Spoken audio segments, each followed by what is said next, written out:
Boa noite, tudo bem? Eu espero que sim. Eu espero que você esteja aproveitando bem todas as oportunidades que Deus tem oferecido para você. Nós queremos começar esse culto nessa noite, lembrando que nós precisamos orar por muitas pessoas, por pessoas que nós conhecemos, outras que não conhecemos, mas que temos visto, né, na televisão, muitas coisas acontecendo, muitas situações em relação à saúde, em relação à política, e que nos afligem. Então nós precisamos orar, precisamos buscar a orientação do Senhor. Então, antes de mais nada, vamos começar o nosso culto orando. Vamos orar.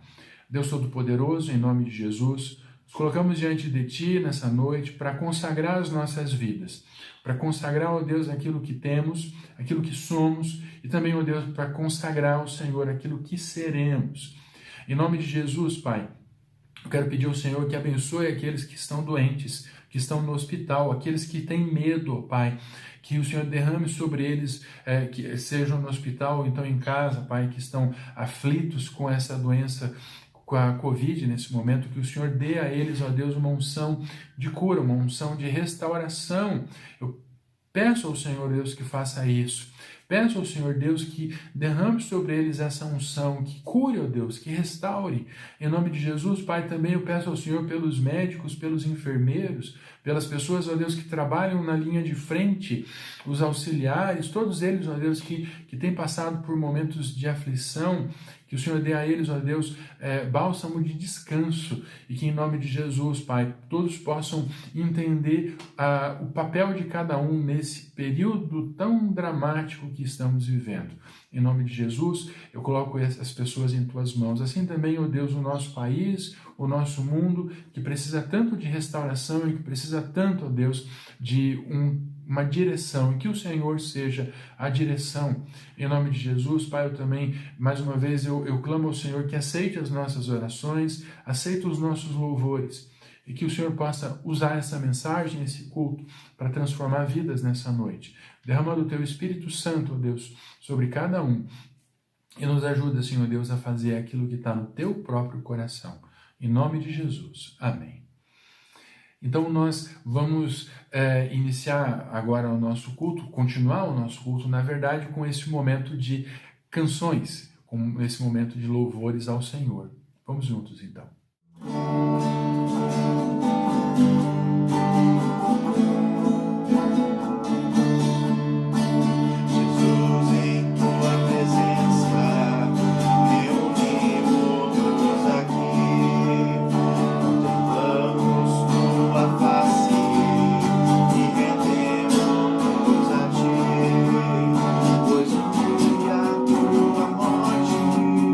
Trouxe vida a todos nós.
aquele que sola o meu interior, que conhece por dentro tudo aquilo que eu sou, e tem ao seu próprio filho, colocou em meu favor. Eu não quero mais sair desse universo de amor.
Então nós estamos aqui nessa noite iniciando mais uma série de mensagens e essa série de mensagens ela é intitulada Tempo de Recomeçar.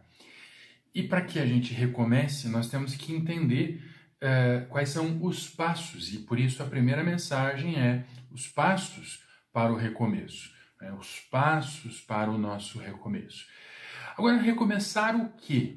O que significa esse recomeçar? Nós vamos estudar alguma coisa a respeito disso no livro de Neemias e outros textos também, mas principalmente no livro de Neemias, que em um determinado momento da sua vida acabou tendo que tomar algumas decisões, já vamos falar a respeito disso. Agora eu quero que você entenda o seguinte: nós passamos e estamos passando por um dos momentos mais críticos da sociedade humana. Nós vimos algumas certezas que nós tínhamos sendo trituradas, se esfacelando diante de nós. E essas certezas, as quais eram muito caras para nós, deixando de existir, acaba acontecendo que há um buraco. E nós precisamos fechar esses buracos que foram criados em nossas vidas durante esse período. Muitas certezas, como eu disse, foram trituradas. Muitas convicções foram destruídas. Empregos foram perdidos, vidas foram perdidas. A emoção das pessoas foi abalada de maneira profunda, de maneira contundente. Como fazer para que esse momento que ainda estamos passando tenha um significado de transformação na nossa vida? O que fazer? Quais as decisões que nós precisamos tomar para que tudo isso tenha verdadeiro significado? Para que a gente possa olhar para trás daqui a 20 anos, 5 anos, 1 ano, vamos completar 1 ano de restrições agora nesse mês de março. Quem sabe daqui a mais 1 ano, 2 anos, nós estamos em 21, quem sabe daqui a mais 1 ano, 2 anos, 3 anos, nós olhemos para trás e pensemos, puxa, como Deus agiu em nossas vidas, como Deus realizou grandes coisas nas nossas vidas. Mas para que isso aconteça, nós precisamos entender algumas coisas e precisamos colocar alguns pontos claramente visíveis para nós, para que a gente possa seguir adiante. Ou seja, nós precisamos de um plano, de um projeto para realizar essa reconstrução. Nós precisamos de um orçamento, vamos falar a respeito disso também, precisamos de um orçamento. Então eu quero que você leia junto comigo Neemias capítulo 1, vamos ler do versículo 1 ao 4. Diz assim: essas são as memórias de Neemias, filho de Acalias, no mês de Quisleu, no 20º ano do reinado do rei Artaxerxes. Eu estava na fortaleza de Suzã.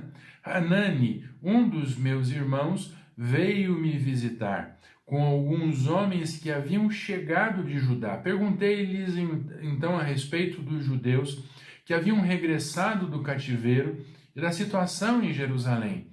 Eles responderam: as coisas não vão bem para os que regressaram à província de Judá. Eles estão passando por dificuldades e humilhações. O muro de Jerusalém foi derrubado e suas portas foram destruídas pelo fogo. Quando ouvi isso, sentei-me e chorei. Durante alguns dias, lamentei, jejuei e orei ao Deus dos céus. Neemias 1, versículo 1 ao versículo 4. A primeira coisa que eu quero dizer para você nesse texto é que Neemias significa Deus é o meu consolo. Deus é o meu consolo. Deus é o seu consolo. E Ele pode e faz com que as coisas que você tem vivido, as experiências que você tem vivido, passem a ter um sentido, um significado. Ele não te dá provações, ele não te dá situações às quais você não esteja preparado, entendeu?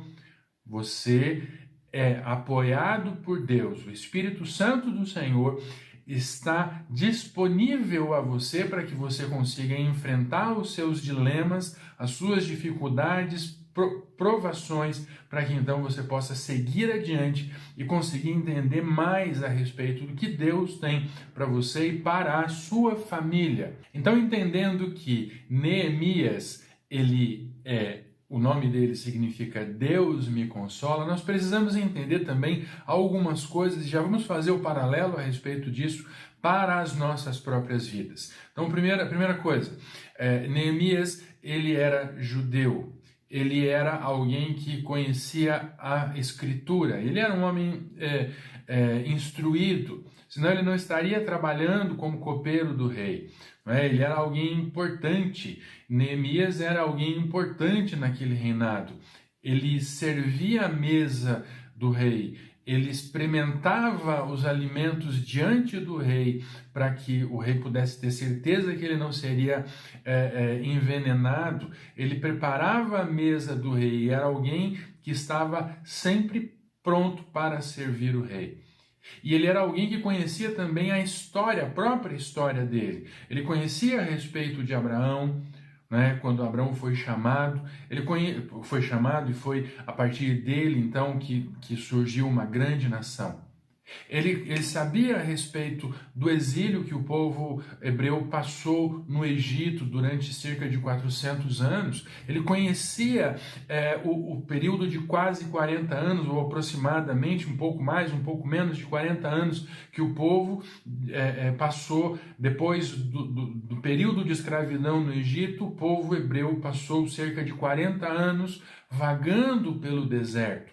Ele conhecia essa história, ele sabia o que estava acontecendo. Ele sabia que em um determinado momento o povo se assentou em Canaã e criou o reino, o primeiro reino. E esse reino foi sendo construído até que houve a unificação de todas as tribos em Davi. E houve um período de muita florescência, de muita prosperidade quando Salomão assumiu o trono.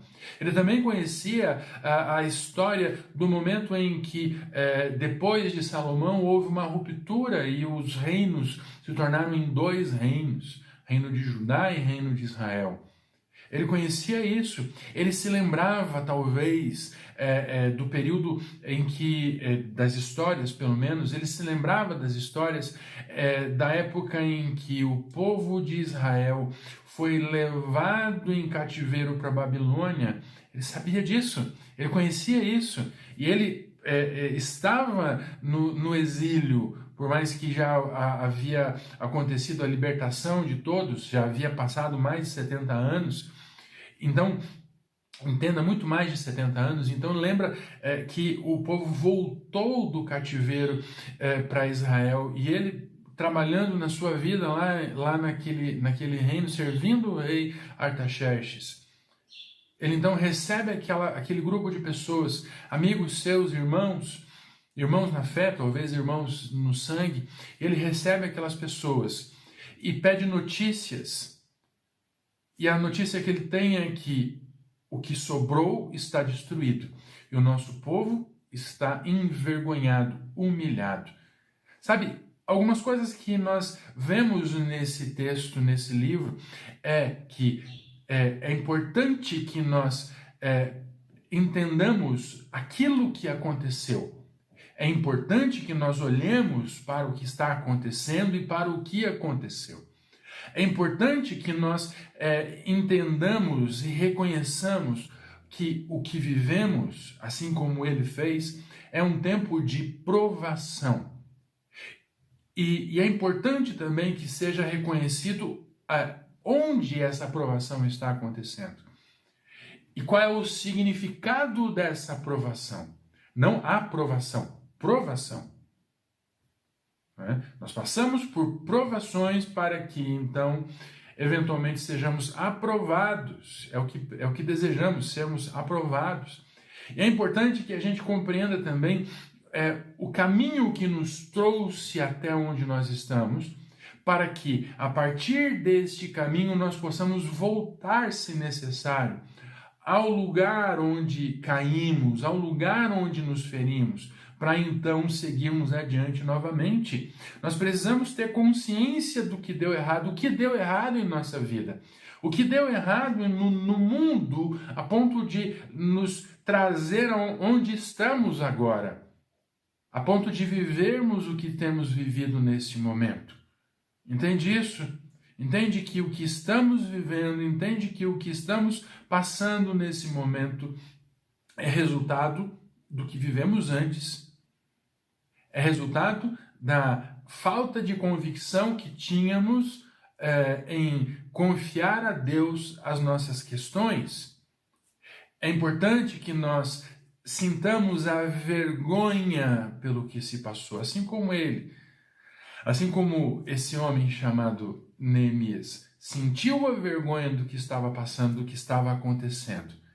Para quê? Para que, olhando tudo isso, para que percebendo tudo isso, nós possamos então entender a reconstrução, a restauração, entender que a reconstrução, a restauração de qualquer coisa precisa, para que isso aconteça, é necessário que haja uma perspectiva correta do que deu errado, do que deu certo, para que então nós possamos fazer um projeto, um plano, entender as coisas que nós temos diante de nós. É preciso um plano, é preciso um projeto para que nós possamos orçar toda a obra, entender quais serão os recursos que nós precisaremos investir para que a nossa obra seja, essa obra no caso, seja terminada, entende? Então é preciso entender que nós precisamos realizar um trabalho, nós precisamos entender o desafio, nós precisamos entender os nossos sentimentos, colocar os nossos sentimentos a respeito de tudo isso que estamos vivendo diante da mesa, numa mesa diante de nós, para entendermos o que isso significa e buscar consolo em quem tem realmente poder para nos. Então, nós precisamos entender quais são os passos diante de nós, né? Quais os passos que nós devemos tomar para que nós tenhamos sucesso na reconstrução da nossa vida, na reconstrução de tudo aquilo que nós perdemos. Perdemos algumas coisas precisam ficar para trás, mas outras podem ser recuperadas. Então nós precisamos reconstruir algumas coisas, construir outras que foram totalmente perdidas, entende? E para isso nós precisamos entender, em primeiro lugar, quem é o dono da obra. Entenda, para que a gente possa reconstruir alguma coisa, nós precisamos entender de quem é a obra. A obra não é nossa. Não é nossa. A obra não é nossa. Definitivamente não é nossa. A obra é de Deus, do Senhor, e é Ele que conduz todas as coisas. É Ele quem tem em suas mãos as respostas. É Ele que tem o plano maior. Nós estamos na obra, mas a obra não é nossa. Nós usufruímos da obra, mas a obra não é nossa. A obra é de Deus. Leia junto comigo Neemias 1, versículo 5. Neemias 1, versículo 5 diz: Então disse: Ó Senhor, Deus dos céus, Deus grande e temível, que guardas tua aliança de amor leal para com os que te amam e obedecem os teus mandamentos. Para que nós tenhamos sucesso nessa obra, para que nós tenhamos sucesso nesse projeto que temos realizado ou que iremos realizar, nós precisamos definitivamente, entenda, nós precisamos definitivamente entender quem é o dono da obra. O dono da obra é Deus, porque Deus, Ele é grande e soberano. Ele é grande e soberano, Ele é grande e poderoso. Nós temos que entender também que Deus, Ele cumpre todas as suas promessas. Ele cumpre todas as suas promessas, Ele coloca diante de nós uma série de oportunidades e nos dá o caminho para que nós possamos viver de uma maneira agradável, de uma maneira que vai satisfazer o nosso interior. Ele dá essas oportunidades para nós. E Ele dá isso para nós com um propósito, né? Ele deseja que nós cumpramos, que nós sejamos capazes de cumprir o nosso objetivo como seus filhos nesse mundo. ele tem propósito, ele tem uma iniciativa em realizar isso. Deus, ele expressa o seu amor a nós. Ele expressa o seu amor a cada um de nós. Sabe como que ele mostra isso? Cuidando de cada um de nós. Amado, Deus nunca cuidou, é uma expressão, uma hipérbole, mas Deus nunca cuidou tanto de nós como ele tem cuidado agora. É evidente que isso é uma figura de linguagem.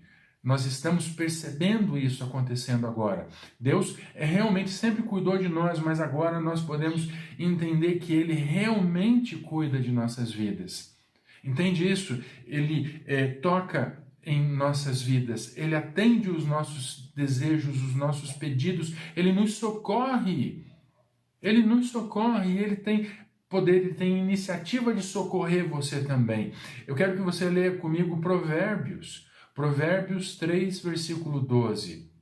Provérbios 3, versículo 12 diz: Pois o Senhor corrige quem Ele ama, assim como o pai corrige o filho a quem Ele quer bem. Entenda que nós precisamos compreender que o Senhor nos orienta, a obra é dele, e por isso Ele nos orienta no caminho que devemos seguir. É Ele quem nos orienta, é Ele que nos conduz, é Ele que mostra onde erramos e por que erramos. E é Ele que determina que nós fiquemos sem fazer nada por algum tempo. Entende? É Ele quem faz isso. Ele toma essa decisão, Ele nos orienta. É como se ele fizesse assim: filho, agora para um pouco, senta, acalma, respira, toma água, observa as coisas, veja quem é o dono, perceba tudo isso, e a partir de então, quando eu te orientar, você vai tomar a frente de novo, você vai se levantar e vai fazer aquilo que eu tenho te ordenado. Deus nos orienta. Deus nos orienta a tomar os passos seguindo as suas orientações. E ainda em Hebreus capítulo 12, versículo 6, Hebreus capítulo 12, versículo 6, nós temos uma outra confirmação disso que eu mencionei para você, que Deus nos orienta, não é? Pois o Senhor disciplina quem Ele ama e castiga todo aquele que aceita como filho. Nós precisamos entender quem é o dono da obra. O dono da obra é o Senhor. E muitas vezes, quando o dono da obra não está contente com o que está acontecendo, você já deve ter visto, talvez você já tenha feito uma reforma em casa e você olhando algum comportamento, alguma decisão que o pedreiro ou aquele pintor, ou seja lá quem for que você contratou para fazer uma determinada obra na sua casa, de repente ele começou a fazer alguma coisa e você disse: não, eu não quero que seja feito assim, eu quero que seja feito dessa maneira. A casa não é dele, a casa é sua. E você deseja que as coisas aconteçam do seu jeito, você determina que a sua casa seja pintada de branco. E aí a pessoa que vai pintar a sua casa fala: não, eu vou pintar essa casa de rosa, mas eu não gosto de rosa, mas eu quero pintar de rosa. É isso que acontece com as nossas vidas, nós esquecemos quem é o dono da obra. O dono da obra é o Senhor, é Ele quem determina. E se for necessário, Ele nos fará repensar todos os nossos atos. Então, nesses passos que estamos tomando para a nossa reconstrução, a reconstrução da nossa vida, a reconstrução das coisas que ruíram diante de nós, nós precisamos, em primeiro lugar, entender quem é o dono da obra. E agora, em segundo lugar, nós precisamos entender o organograma, ou melhor, o cronograma da obra. Nós precisamos continuar aquilo que... Cronograma é uma ordem lógica e uma ordem de etapas que precisam ser realizadas em um determinado período de tempo. Isso é um cronograma, né? E esse cronograma tem objetivos bem claros. Primeiro fazer isso, depois fazer aquilo, depois fazer aquilo outro. Isso é um cronograma. E Deus tem um cronograma dele especial, é Ele quem sabe quando as coisas vão acontecer e da maneira que elas vão acontecer. Ele determina isso. Eu quero que você se lembre uma coisa, se você não sabe disso, eu quero que você passe a entender isso agora. Deus é o Senhor da história. Ele é o Senhor da história. Por isso, é Ele quem determina esse cronograma. Não é segundo a nossa vontade, não é o nosso querer, é segundo a vontade dele, segundo o querer dele. Então, nós precisamos entender que para continuar é preciso buscar orientação com o dono da obra. Nós precisamos nos assentar com ele. E como é que fazemos isso? Com a nossa Bíblia, lendo a nossa Bíblia, meditando na palavra do Senhor, orando. Nós precisamos parar e nós precisamos buscar a orientação do Senhor, ele que é o dono da obra. E a partir dessa orientação dele, dessa conversa que teremos com ele, nós poderemos tomar os passos a seguir. Mais uma vez, como que podemos ter esse momento com Deus, de entender qual é a vontade dele? Entenda, orando, meditando na palavra do Senhor. Eu quero que você leia junto comigo Neemias, capítulo 1, versículo 6. Neemias, capítulo 1, versículo 6 diz: ouve minha oração, olha do alto e vê que oro noite e dia por teu povo, Israel. Confesso que temos pecado contra ti, sim, minha própria família e eu temos pecado. Neemias 1:6. Então, nós precisamos orar constantemente, buscar constantemente e reconhecer constantemente que eventualmente falhamos, que eventualmente tomamos iniciativas, tomamos decisões que não glorificam ao Senhor e que vão no sentido oposto da sua vontade. Nós precisamos compreender isso. E a partir do momento que compreendemos que Deus tem o melhor para nós, a partir do momento que compreendemos que o Senhor tem realmente coisas boas para realizar nas nossas vidas, nós podemos então fazer aquilo que realmente Ele deseja. Nós precisamos orar constantemente. Nós precisamos entrar constantemente na presença do Senhor, porque orando nós podemos entender que necessariamente, quando nós estamos fazendo isso, nós não vamos mudar a mente de Deus, não vamos mudar o coração de Deus, não vamos mudar a ideia de Deus, mas nós vamos mudar a nossa própria ideia, nós vamos mudar o nosso próprio coração e alinhar o nosso coração com o coração de Deus. É para isso que nós oramos, é para isso que nós buscamos a vontade do Senhor. Então, nesses passos que temos que seguir para que a nossa obra, para que o nosso projeto, para que aquilo que Deus tem colocado em nossas mãos surta o efeito que Ele deseja e chegue ao resultado que Ele deseja que aconteça, para que nós cumpramos os decretos do Senhor, nós precisamos também reconhecer que falhamos em seguir o projeto de Deus. Nós precisamos reconhecer que falhamos em seguir o propósito de Deus. Nós falhamos em seguir o projeto do dono da obra. Neemias 1, versículos 6 e 7. Ouve minha oração, olha do alto e vê que oro noite e dia por teu povo, Israel. Confesso que temos pecado contra ti. Sim, minha própria família e eu temos pecado. Temos pecado terrivelmente contra ti, não temos obedecido a teus mandamentos, decretos e estatutos, que nos deste por meio de teu servo Moisés. Neemias 1, 6 e 7. Nós precisamos confessar o pecado, confessar que erramos, confessar que tomamos decisões que não agradaram a Deus, confessar que não fizemos aquilo que Deus desejava que fizéssemos. Por isso é importante confessar que eventualmente nós seguimos outros deuses. E outros deuses não é exatamente, também com certeza, você ter outros seres, outros indivíduos, outros representantes entre você colocar alguma pessoa, algum ser, eu não vou nominar ninguém, mas você pode imaginar, alguma pessoa, algum ser, alguém que eventualmente seja uma deidade, entende? Mas não é só isso, é colocar pessoas, colocar coisas, colocar instituições adiante de Deus. Isso é ter outros deuses. É seguir outros deuses, isso é idolatria. Nós precisamos confessar também que muitas vezes temos cometido imoralidade. E imoralidade é uma coisa muito grande, entenda? Não é somente uma ou outra coisa, mas imoralidade pode ser expressada de diversas maneiras. Imoralidade de modo geral, contra Deus, contra a sua família, né? Nós colocamos muitas vezes coisas adiante de nós e tomamos decisões que ferem a santidade do nosso lar. De diversas maneiras no trabalho, sabe? Várias coisas que podem acontecer em relação a esse sentido. Eu quero que você entenda também que muitas vezes nós cometemos injustiça com o outro. Nós precisamos confessar. Eu preciso confessar, você precisa confessar.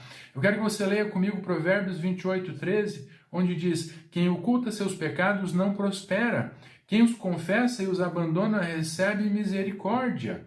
Quando nós confessamos que tomamos a decisão errada, quando nós confessamos que agimos de maneira errada, que tomamos uma direção oposta, nós temos a possibilidade de nos aproximar de Deus e de fazer a vontade dele de uma maneira que nós não havíamos tido ainda. A liberdade, sabe? A liberdade ela é conquistada através da confissão. A confissão rompe cadeias. E eu quero que você leia comigo ainda Salmos 51, versículo 16 e 17. Salmos 51, versículo 16 e 17 diz: Tu não desejas sacrifícios, do contrário, eu os ofereceria. Também não queres holocaustos. O sacrifício que desejas é um espírito quebrantado. Não rejeitarás um coração humilde e arrependido. Sabe, o que Deus deseja, muito mais do que qualquer outro tipo de oferta, é um coração contrito, um coração que se derrama, uma pessoa que se derrama diante da realidade que feriu o compromisso e a santidade do compromisso com Deus. Tomou outros caminhos. Quando nós fazemos isso, quando nós temos esse ato de contrição em relação ao nosso pecado diante de Deus, quando reconhecemos que falhamos com Deus, nós, nos sujeitando ao Senhor, nós recebemos uma liberdade que nós nunca experimentamos antes. Eu desafio você a tomar essa decisão. Eu desafio você a tomar essa decisão. Tá? Em 1 João capítulo 1, versículo 8 e 9, 1 João capítulo 1, versículo 8 e 9 diz: se afirmamos que não temos pecado, enganamos a nós mesmos e não vivemos na verdade. Mas se confessamos nossos pecados, ele é fiel e justo para perdoar nossos pecados e nos purificar de toda a injustiça. Então, veja, quando nós confessamos, nós não contamos uma novidade ao Senhor. Não, Ele conhece, Ele sabe tudo. É como se você pegasse e mandasse alguém construir um muro de 2 metros de altura para você. Aí você chega na tua obra, na tua casa, onde quer que você tenha mandado aquela pessoa construir aquele muro de 2 metros de altura, ele construiu um muro de 1 metro de altura. É visível, é claro. Né? Aquela pessoa terminou o muro e orgulhosa, olha, terminei o muro. Quando você olha para aquilo, você sabe, realmente, você reconhece realmente que aquela pessoa não obedeceu à sua ordem. Ela não cumpriu com o combinado. Quando você confessa diante de Deus, você não conta uma novidade a Ele. Você reconhece que errou e isso te dá liberdade. Reconhecer que você falhou é importante. Reconhecer que você tomou decisões erradas. Reconhecer que você cometeu erros. Reconhecer que esses erros causaram tropeço em você e em outras pessoas ou na obra de Deus. Buscar a graça de Cristo, sabe? Então nós precisamos buscar a graça de Cristo dessa maneira. Reconhecendo os nossos pecados, reconhecendo as nossas falhas, buscando reparar o que fizemos de errado e como fazemos isso, buscando Cristo Jesus. Ele é o único que pode nos ajudar, Ele é o único que pode nos aproximar de Deus de maneira real. Busque Cristo e Ele vai te ajudar a entender como voltar e recomeçar a sua vida. Então, nessas etapas, nesses passos todos que temos aprendido, uma das coisas mais importantes é voltar ao projeto inicial. Voltar ao projeto inicial de Deus. Neemias 1, versículo 8 e 9 diz: por favor, lembra-te do que disseste a teu servo Moisés. Se forem infiéis a mim, eu os dispersarei entre as nações, mas se voltarem para mim e obedecerem a meus mandamentos e viverem de acordo com eles, então, mesmo que estejam exilados nos confins da terra, eu os reunirei e os trarei de volta ao lugar que escolhi para estabelecer o meu nome. Neemias 1, 8 e 9. Então, nós precisamos voltar ao projeto inicial, nós precisamos voltar e olhar para o projeto, para aquele papel onde tem ali todos os detalhes do projeto, observar o passo a passo do cronograma que temos diante de nós, observar e reconhecer que eventualmente nós teremos que pagar uma multa, porque quando nós erramos no projeto e temos que refazer, minimamente o que temos que fazer é comprar outro material. Entende? Então, quando nós erramos no projeto que Deus tem colocado para nós, eventualmente temos que cumprir, pagar uma multa, seja ela qual for. Entenda? É o resultado do nosso pecado. É o resultado da nossa falha. E pedir pelo cumprimento do contrato, entende? Quando nós voltamos, é o que Neemias faz ali, ele diz, olha, Senhor, o Senhor mesmo disse que se nós nos arrependêssemos e voltássemos, o Senhor nos perdoaria e nos ajudaria, e Deus nos faz isso. Deus nos dá essa oportunidade de voltarmos a Ele. Ele nos dá essa oportunidade de nos achegarmos novamente a Ele. Em segundo Crônicas, leia comigo, 2 Crônicas 7,14, então, se meu povo que se chama pelo meu nome humilhar-se e orar, buscar minha presença e afastar-se dos seus maus caminhos, eu os ouvirei dos céus, perdoarei seus pecados e restaurarei sua terra. Então eu expressar o meu erro, o meu pecado, o que aconteceu de errado. Eu preciso expressar isso, mostrar para Deus qual foi o meu erro. Você também precisa fazer isso. E olhar para Deus e dizer, Senhor, errei nessa parte, errei naquilo outro. Me ajuda a voltar. A tua palavra diz que eu serei perdoado. A tua palavra diz que eu serei reconduzido ao meu lugar. A palavra de Deus diz isso. Né? Em João capítulo 16, versículo 33, João capítulo 16, 33 diz, eu lhes falei tudo isso para que tenham paz em mim. Aqui no mundo vocês terão aflições, mas animem-se, eu venci o mundo. Sabe, o projeto de Deus passa por Cristo. O projeto de Deus passa de nos trazer de volta para Ele, passa por Cristo, passa pela sua vontade, passa pela disposição que Ele tem em nos perdoar, passa pela disposição que Ele tem em nos apontar o caminho de volta e nos conduzir até o resultado, até a conclusão da obra. É Ele que faz isso. É Ele que deseja realizar isso na sua vida. Tá? Então entenda, Romanos 8, leia comigo Romanos 8, 35, 37. 35 ao 37 diz assim, o que nos separará do amor de Cristo? Serão aflições ou calamidades, perseguições ou fome, miséria, perigo ou ameaças de morte? Como dizem as Escrituras, por causa de ti enfrentamos a morte todos os dias. Somos como ovelhas levadas para o matadouro, mas apesar de tudo isso, somos mais. Quem é que pode nos afastar desse amor? Quem é que pode nos afastar do amor de Cristo, do amor de Deus, expresso em Cristo Jesus? Sabe, o projeto que Deus nos deu, que Ele apresenta para nós, e que Ele colocou diante de nós, inclusive dentro do nosso próprio coração, da nossa própria existência, mostra o amor de Deus, mostra o amor que Ele sente por cada um de nós. E amor é decisão. É decisão que gera sentimento, entende? Amor é uma decisão, você tem que tomar uma decisão, e Deus tomou essa decisão de nos amar. O projeto de Deus nos mostra que lutas serão travadas, sabe? Lutas serão travadas, lutas acontecerão na nossa vida. Nós teremos momentos de provação, de aflição, momentos complicados. O projeto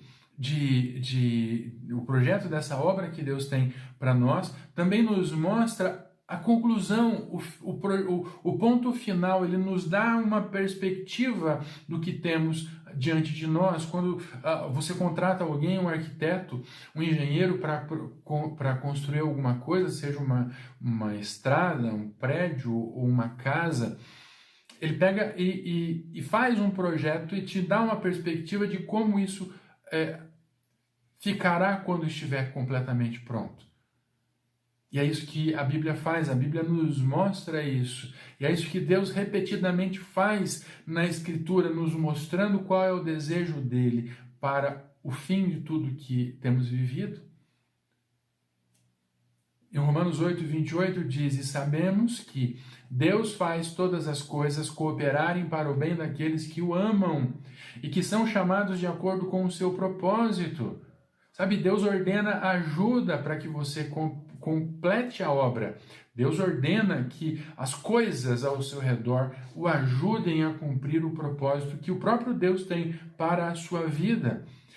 Em Efésios 3, versículo 20, diz que toda a glória seja a Deus, que por seu grandioso poder que atua em nós, é capaz de realizar infinitamente mais do que poderíamos pedir ou imaginar. Ou seja, Deus, ele cumpre além do que nós imaginamos. Ele nos dá as ferramentas, ele nos dá os materiais, ele nos ajuda a construir, ele é o dono da obra. Mas ele também, sendo expert nessa construção, ele também participa dessa obra. Ele não simplesmente nos coloca na obra, ele nos orienta, ele nos ajuda, ele nos conduz. Em Filipenses capítulo 1, versículo 6, Filipenses capítulo 1, versículo 6, tenho certeza de que aquele que começou a boa obra em vocês irá completá-la até o dia em que Cristo Jesus voltar. Ou seja, ele completa o trabalho, né? Confirmando o que eu havia dito antes, ele completa o trabalho. Em Filipenses capítulo 4, versículos 6 e 7, diz assim: não vivam preocupados com coisa alguma, em vez disso orem a Deus pedindo aquilo que precisam e agradecendo-lhe por tudo o que ele já fez. Então vocês experimentarão a paz de Deus, que excede todo o entendimento e que guardará seu coração e sua mente em Cristo Jesus. Ou seja, ele tranquiliza os seus operários, ele ajuda os seus operários. Ele diz: olha, a obra é muito grande realmente, mas eu estou junto com vocês. Eu estou carregando o maior peso, eu estou junto com vocês, eu estou falando com vocês, eu estou dando aumentos na remuneração de vocês, eu estou dando prêmios para vocês, eu estou ajudando vocês, e eu estou aqui para mostrar para vocês que eu estou junto. É isso que Deus faz. E em 1 João capítulo 5, versículo 14, estamos certos de que ele nos ouve sempre que lhe pedimos algo conforme sua vontade. Estamos certos de que ele nos ouve sempre que lhe pedimos algo conforme sua vontade. Ele tem disposição de te ajudar. Ele tem disposição de estar junto com você. Ele tem disposição de atender o seu chamado, o seu pedido. Você chama por ele, você clama por ele, e ele tem essa disposição de estar junto de você. Não desperdice essa oportunidade. Chame por Deus. E encerrando, não somente essa mensagem, mas também encerrando aqui esse momento de culto que temos passado, é importante que nós entendamos, nesses passos todos que temos aprendido aqui, nós precisamos entender que precisamos obedecer à orientação do dono da obra. fundamental isso.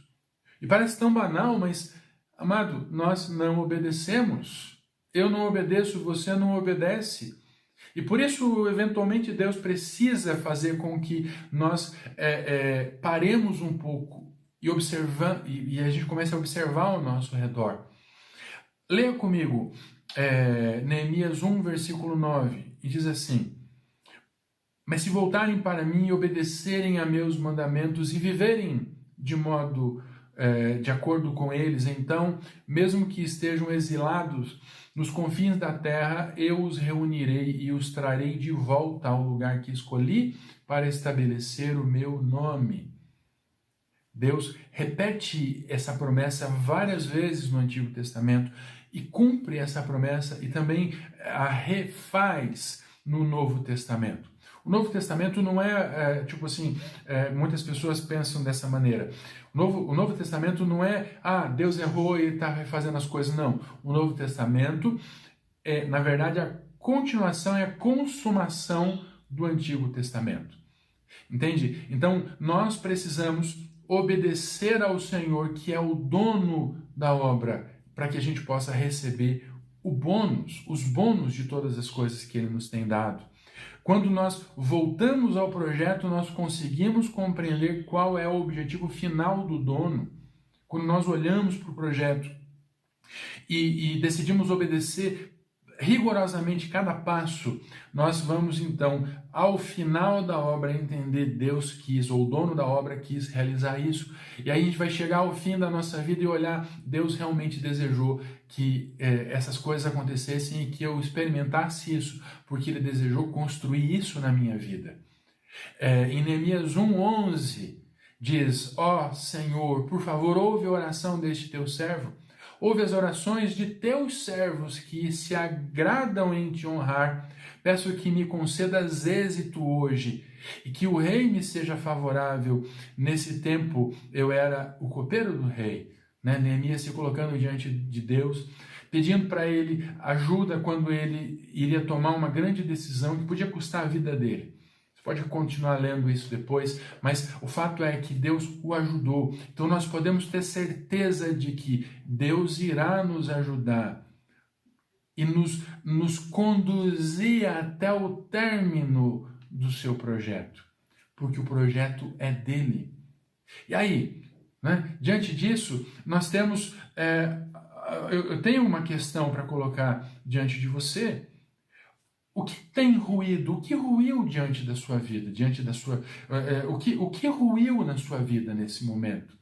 O que estragou na sua vida durante esse tempo? É tempo de reconstruir. O que precisa ser reerguido? O que precisa ser reconstruído? Você precisa tomar decisões na sua vida. Você precisa tomar decisões para que o próximo ano... E nessas próximas 4 mensagens, são 5 mensagens, nas próximas 4 mensagens eu espero que ser útil para você, para te ajudar nesse processo, mas eu preciso que você entenda que você precisa reconhecer e precisa se perguntar o que caiu e o que eu preciso reerguer. Coisas caíram e não podem mais ser reerguidas, tem que ser jogadas fora, mas tem coisas que precisam ser reconstruídas e coisas que precisam ser construídas onde outras caíram, entende? Então eu desafio você nessa noite a entregar o controle da sua vida a Deus, ao Senhor Jesus. E eu desafio você a ter um compromisso de oração, um compromisso de sujeição, de submissão à palavra dele, orando, buscando, lendo a Bíblia. E eu quero terminar essa mensagem, antes da gente ter a nossa bênção final. Eu quero dizer para você que Jesus, com certeza Jesus, ele é a expressão completa do amor de Deus na sua vida. Nunca esqueça disso. Jesus é a expressão do amor de Deus e ele pode, com certeza, reconstruir a sua vida. E agora... eu quero deixar para você aquilo que sempre falo, ao final da nossa mensagem, ou das nossas mensagens. Que você deve orar pela sua família, você deve colocar todos eles na presença do Senhor. Estando junto com eles aí nesse momento, dando as mãos, intercedendo por eles, colocando seus motivos de oração, e eu espero que você esteja desenvolvendo isso, porque eu tenho desenvolvido isso na minha casa. E eu espero que você faça isso, né? Que você coloque a sua família diante do trono de Deus, diante dos planos do Senhor. Espero realmente, porque Deus ouve as nossas orações e Deus nos ajuda a cumprir os nossos objetivos, assim como os objetivos dele. Tá? Então, não perca esse momento de orar, de agradecer ao Senhor por tudo aquilo que Ele tem feito na sua vida. E agora, eu deixo para você essa bênção, ou com você essa bênção final, né? Que o amor do Pai, a graça de Cristo Jesus e a comunhão e a consolação do Espírito Santo esteja sobre a sua vida. Você que é igreja, junto comigo, nesse lugar, nessa cidade, e também para todo mundo que se reúne ao redor do mundo, em nome de Jesus. Amém. Tenha uma semana cheia da presença de Deus, tenha uma semana rica e abençoada, em nome de Jesus. Jesus, seja o centro da minha vida, do início ao fim. Toca-me com brasas do altar, consuma-me. Libere seu fogo e vou queimar sem fim.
Você é tão